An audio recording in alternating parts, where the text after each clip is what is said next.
یہ حضور صلی اللہ علیہ وسلم کے دور کی بات ہے۔ مسلمان مکے سے مدینہ ہجرت کر چکے تھے۔ ان دنوں مدینے میں ایک یہودی عورت نے ایک بچے کو جنم دیا جو پیدائشی کانا تھا۔ جب وہ کچھ بڑا ہوا تو مسلمانوں کے بچوں کے ساتھ کھیلا کرتا تھا۔ یہ پراسرار بچہ مدینہ اور قرب و جوار کے علاقوں میں مشہور ہونے لگا۔ اس نے اپنے اوپر وحی یا القاء آنے کا دعویٰ کیا اور عجیب و پراسرار باتیں کرنے لگا۔ لہٰذا اس کی ماں رسول اللہ صلی اللہ علیہ وسلم کی خدمت میں حاضر ہوئی اور اپنے بیٹے کا سارا حال بیان کیا۔ اس نے آپ صلی اللہ علیہ وسلم سے گزارش کی کہ آپ اس کا معائنہ کریں۔ ایک دن آپ صلی اللہ علیہ وسلم اپنے اصحاب کے ساتھ اس بچے کے گھر اس کی کیفیت جاننے کے لیے روانہ ہوئے۔ راستے میں آپ نے بنی مغالہ کے انصار بچوں کے ساتھ اس بچے کو کھیلتے دیکھا۔ اس بچے کا نام صاف ابن سیاد تھا۔ حضور صلی اللہ علیہ وسلم حضرت عمر ابن خطاب اور کچھ اصحاب کے ساتھ ان بچوں کے پاس گئے۔ وہ بنی مغالہ کے مکانوں کے پیچھے کھیل رہے تھے۔ ابن سیاد ان دنوں بلوغت کے قریب تھا لیکن جوان نہ ہوا تھا۔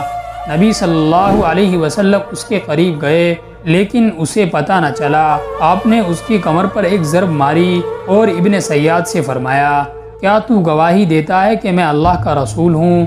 ابن سیاد نے آپ کی طرف دیکھ کر کہا، میں گواہی دیتا ہوں کہ آپ اللہ کے رسول ہیں۔ پھر ابن سیاد نے رسول اللہ صلی اللہ علیہ وسلم سے کہا، کیا آپ گواہی دیتے ہیں کہ میں اللہ کا رسول ہوں؟ تو آپ نے اسے چھوڑ دیا اور فرمایا، میں اللہ اور اس کے رسولوں پر ایمان لایا۔ پھر نبی صلی اللہ علیہ وسلم نے اس سے پوچھا، تو کیا دیکھتا ہے؟ ابن سیاد نے کہا، میں سمندر پر عرش دیکھتا ہوں۔ آپ نے فرمایا، وہ ابلیس کا عرش ہے۔ ابن سیاد نے کہا، میرے پاس سچی اور جھوٹی خبریں آتی ہیں۔ رسول اللہ صلی اللہ علیہ وسلم نے کہا، پھر تو تیرا معاملہ الٹ پلٹ ہو گیا۔ پھر آپ نے فرمایا، میں نے تیرے لیے ایک چھپانے والی چیز چھپائی ہے۔ دراصل نبی صلی اللہ علیہ وسلم نے اپنے دل میں لفظ دخان سوچا تھا۔ ابن سیاد کہنے لگا، وہ الدخان ہے۔ اس پر آپ نے کہا، ذلیل ہو جا، تیری قدرت بڑھ نہیں سکتی۔ حضرت عمر نے کہا، اگر آپ مجھے اجازت دے تو میں اس کی گردن اڑا دوں۔ آپ نے فرمایا، اسے چھوڑ دو۔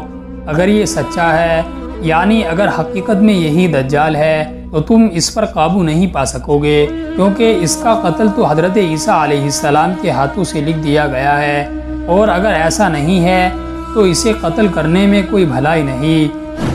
ابن سیاد کی پراسرار شخصیت اور اس کی ساحرانہ باتوں کے متعلق ایک مشہور روایت ہے۔ ایک مرتبہ نبی صلی اللہ علیہ وسلم اور حضرت ابی ابن کعب ایک کھجور کے باغ میں گئے جہاں ابن سیاد موجود تھا۔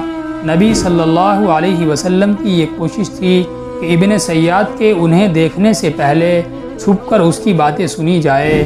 لہٰذا آپ نے دیکھا کہ وہ اپنی چادر میں لپٹا ہوا تھا اور وہ کچھ پڑھ رہا تھا جس سے اس کے ہونٹ ہل رہے تھے۔ اچانک ابن سیاد کی ماں نے آپ کو کھجور کے درخت کے پیچھے دیکھ لیا اور کہنے لگی، اے صاف، یہ محمد ہے۔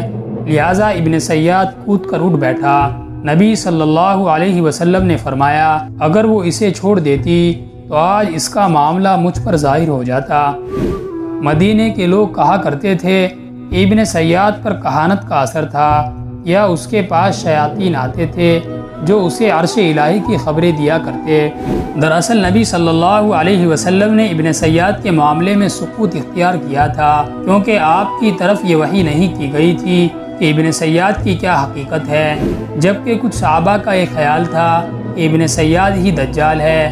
تاریخی کتابوں میں ابن سیاد کے متعلق یہ بھی آتا ہے کہ ابن سیاد اور اس کی ماں نے بعد میں اسلام قبول کر لیا تھا، اور ابن سیاد لوگوں سے کہا کرتا تھا کہ وہ دجال نہیں ہے، لیکن اس کے باوجود لوگ ابن سیاد کے متعلق شک میں رہا کرتے تھے، کیونکہ وہ ہمیشہ عجیب و غریب باتیں کیا کرتا۔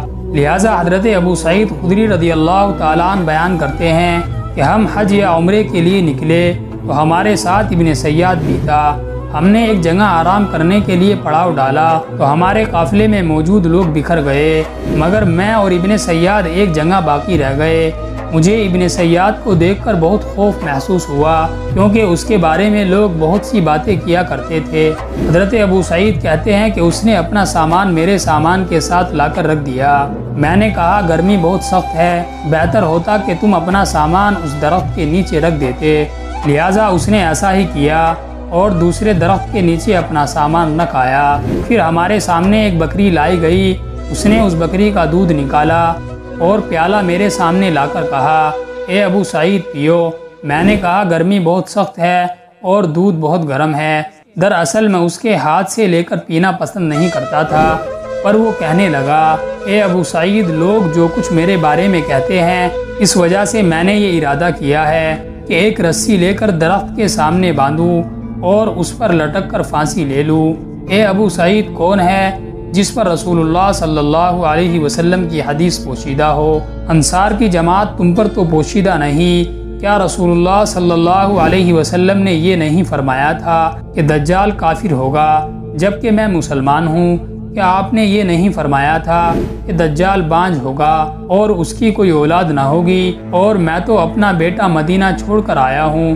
کیا رسول اللہ صلی اللہ علیہ وسلم نے یہ نہیں فرمایا تھا کہ دجال مکہ اور مدینے میں داخل نہ ہو سکے گا اور میں مدینے سے آ رہا ہوں اور مکے کا ارادہ ہے؟ حضرت ابو سعید کہتے ہیں کہ قریب تھا کہ میں اس کی باتوں میں آ جاتا اور اس پر یقین کر لیتا، مگر وہ کہنے لگا، اللہ کی قسم میں دجال کو جانتا ہوں اور اس کی پیدائش کو بھی، اور وہ اس وقت کہاں ہے اس کا بھی مجھے علم ہے۔